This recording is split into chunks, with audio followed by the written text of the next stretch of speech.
Class is now in session. I'm Professor Hockey, and today we'll be doing another Sharks weekly recap, this time of week 6. So the Sharks started this week against the Nashville Predators, their second game of their 6-game homestand. The Predators were a team that the Sharks managed to defeat 5-4 previously this season in what was a 3-goal comeback in the third period to win in regulation.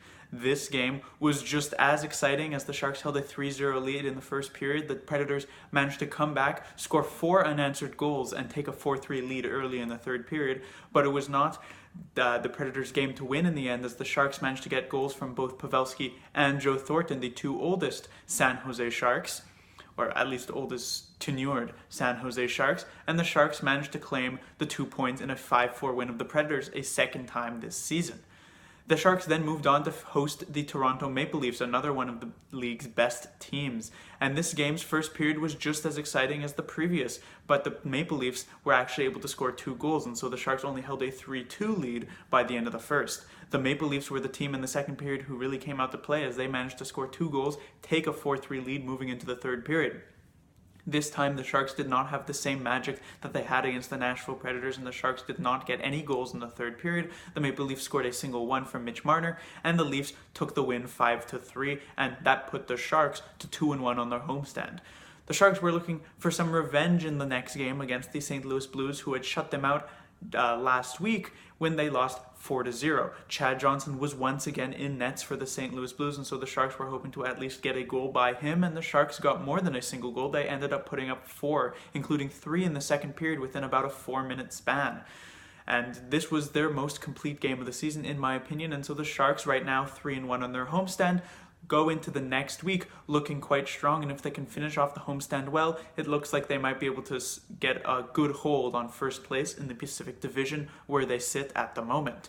Moving on to the top scorers for this week for the San Jose Sharks, Joe Pavelski gets 5 goals, puts himself in the team lead in terms of goals with 13. He also gets a single assist, which posts his total up to 3, and so in total, he now has 16 points.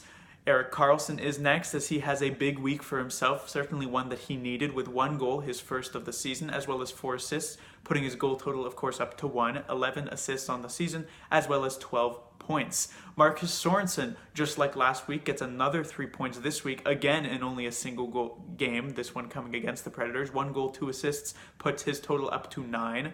Then Timo Meier continues to keep pace at a point per game. 0 goals, 3 assists for him for a total of 21 points, second on the team in that category. And Logan Couture also with 0 goals, 3 assists for 20 points on the season, and that's third on the team in that category. Moving on to the news of the week, Joe Pavelski claims the league's 3rd star. He is behind Cam Atkinson, who had 5 goals and 3 assists this week, as well as Corey Crawford, who is spectacular for the Chicago Blackhawks. But Joe Pavelski, probably also considering the NHL most likely considered the fact that he had a very good game on the Sunday against the Calgary Flames, that he was able to beat out a couple of the other players who might have had similar stat lines to him, including the Lightning's Braden Point, I believe, who had the same stat line, or maybe not the assist, I'm not 100% sure, but Pavelski gets the honors, and he's been very, very good in these past 4 games. Joe Pavelski certainly on the upswing, and we'll see if he can continue that into the next week to end off this homestand.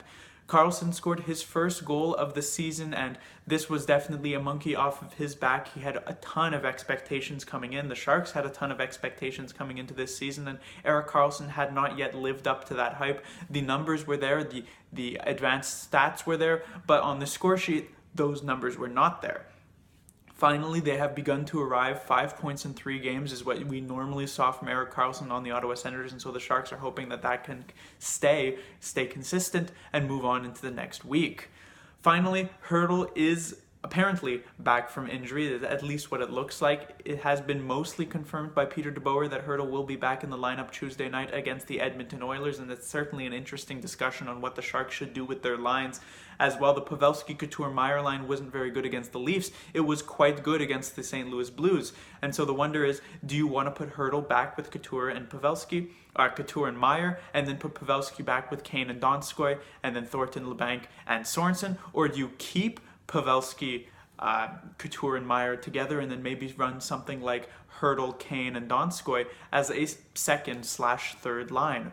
that's definitely an option. At the moment, DeBoer seems to be leaning towards returning to what the lines were with when Hurdle was healthy, which is Hurdle, Couture, and Meyer, but it's certainly an interesting choice that Peter DeBoer needs to make. Class dismissed.